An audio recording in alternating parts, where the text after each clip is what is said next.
Donc, je vais corriger le devoir sur la dissolution de solide et de gaz dans un liquide. Et le premier exercice s'intitule Restitution des connaissances.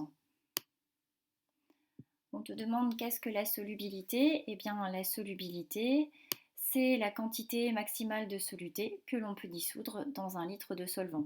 Ou alors, c'est la masse maximale de soluté que l'on peut dissoudre dans un litre de solvant. Ce qui est à peu près la même chose. Alors, une question qui n'a pas été bien réussie. Comment appelles-tu la technique expérimentale utilisée pour recueillir un gaz présent dans une boisson gazeuse? Alors, certains ont décrit la technique et d'autres ont donné le bon mot. Hein. On peut recueillir un gaz par déplacement d'eau et je t'ai mis le schéma qu'on avait dans le cours. Rappelle-toi, on avait notre boisson gazeuse qu'on a secouée. On l'a reliée à un tube à essai qui était initialement rempli d'eau.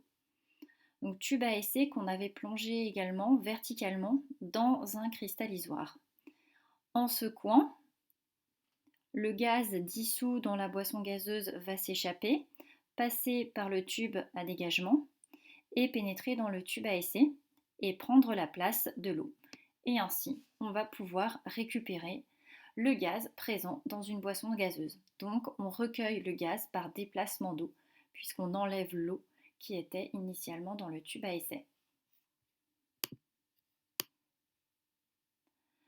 Troisième question, quel test peux-tu réaliser pour identifier le dioxyde de carbone et que se passe-t-il? Eh bien, rappelle-toi, pour identifier le dioxyde de carbone, on l'a mis en contact avec de l'eau de chaux. Donc l'eau de chaux qui est un liquide limpide, transparent. Et quand le dioxyde de carbone a été mis en contact avec l'eau de chaux, un précipité blanc est apparu. Donc un précipité, c'est un solide en suspension dans un liquide. Et c'est pour ça qu'on dit l'eau de chaux se trouble parce que l'eau de chaux a une apparence après un peu laiteuse. Alors, une question plus de maîtrise du cours. On te dit que la solubilité du dioxyde de carbone dans l'eau à 10 degrés Celsius sous pression atmosphérique normale est de 2,2 g par litre. Que signifie cette valeur? Alors si on signifie, ça veut dire 2,2 g par litre. Oui, alors là, c'est pas suffisant comme réponse. Il faut aussi connaître la définition de solubilité. Eh bien, ça signifie que dans ces conditions, ça veut dire à 10 degrés sous pression atmosphérique normale, on peut dissoudre au maximum, et c'est souvent ça qui a été oublié, 2,2 g de dioxyde de carbone dans un litre d'eau. Dernière question, là qui a été plutôt bien réussie. Brigitte se prépare un chocolat chaud en dissolvant du chocolat en poudre dans du lait. Quel est le soluté? Quel est le solvant? Le soluté, ici, c'est le solide qui va venir se dissoudre dans le solvant, le lait. Donc le soluté sera le chocolat en poudre, bien préciser que c'est du chocolat en poudre, et que le solvant est le lait.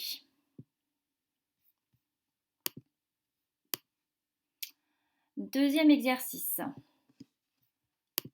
Alors, pour cet exercice, on te dit que Jean a préparé 4 solutions d'eau sucrée. Solution 1, 10 g de sucre dans 100 ml d'eau. Solution 2, 20 g de sucre dans 100 ml d'eau.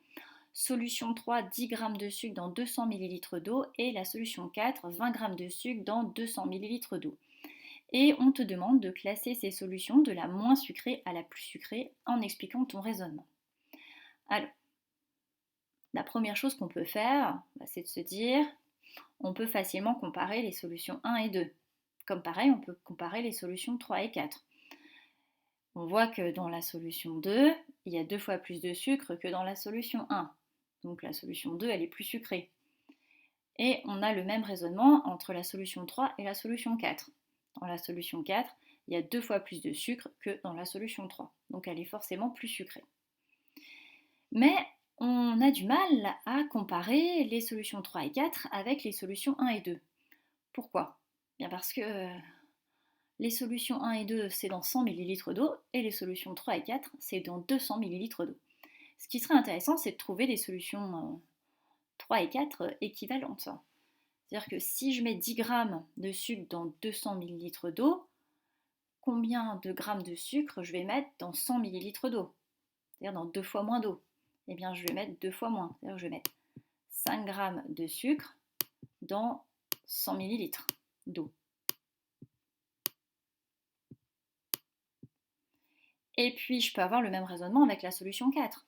Si j'ai mis 20 g de sucre dans 200 ml d'eau, alors dans 2 fois moins d'eau, ben, je vais mettre 2 fois moins de sucre. C'est-à-dire que je mettrai 10 g dans 100 ml.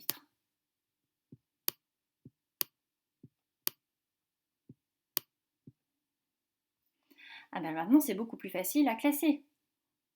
Je peux dire que plus il y a de sucre, plus la solution sera sucrée. Hein. Maintenant, je compare la solution 1, la solution 2, cette solution et cette solution. Et qu'est-ce que je vois? Eh bien, je vois que la solution 3 sera la moins sucrée, puisqu'elle contient que 5 g dans 100 ml. Après, j'ai deux solutions équivalentes qui sont les solutions 4 et 1. Elles contiennent 10 g dans 100 ml. Et vient après la solution la plus sucrée, 20 g de sucre dans 100 ml d'eau.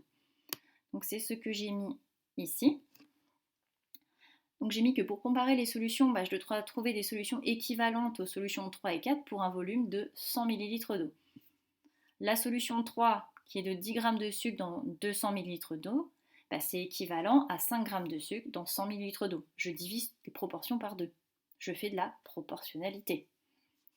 La solution 4, 20 g de sucre dans 200 ml d'eau, c'est équivalent à 10 g de sucre dans 100 ml d'eau. Et puis après, là ça me semble évident, plus il y a de sucre dans 100 ml, plus la solution est sucrée. Et donc le classement de la moins sucrée à la plus sucrée, ça sera la solution 3, puis les solutions 4 et 1, et enfin la solution 2. Alors généralement le classement a été trouvé, par contre l'explication était généralement peu convaincante. Le dernier exercice porte sur la respiration des poissons. On te dit, comme tous les animaux, les poissons respirent. Ils absorbent le dioxygène dissous dans l'eau grâce à leurs branchies et rejettent du dioxyde de carbone. On te donne un document 1 où on te dit que c'est la solubilité de différents gaz dans l'eau à 20 degrés à une altitude de 0 mètre, c'est-à-dire au niveau de la mer. Et il y a plusieurs gaz qui sont présentés, le dioxyde de carbone, le dioxygène, le diazote et le dihydrogène. Et on te demande quelle est la valeur de la solubilité du dioxygène dans l'eau à 20 degrés Celsius. Donc c'est bien la valeur qu'on te demande. Donc si c'est la valeur, on attend un résultat chiffré. Et il suffit de regarder dans le tableau. Donc on voit que c'est 43 mg de dioxygène dans 1 litre d'eau. C'est-à-dire qu'on peut dissoudre au maximum 43 mg de dioxygène dans 1 litre d'eau. Et bien donc la solubilité du dioxygène, elle est de 43 mg par litre. Et la dernière question, quelle masse maximale de dioxygène peut être dissoute dans 120 litres d'eau à 20 degrés dans un aquarium? Eh bien, pour ça, on peut faire un tableau de proportionnalité. La masse de dioxygène, première ligne, et le volume d'eau en deuxième ligne. Qu'est-ce que je sais? Je sais que je peux mettre 43 mg de dioxygène dans 1 litre d'eau.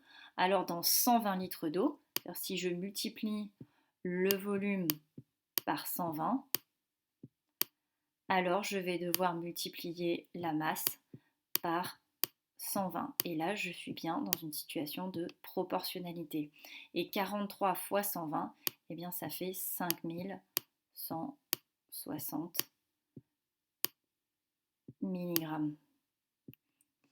Et après tout calcul, une phrase réponse, la masse maximale de dioxygène pouvant être dissoute dans 120 litres d'eau est de 5160 mg, ou alors si vous voulez 5,16 grammes.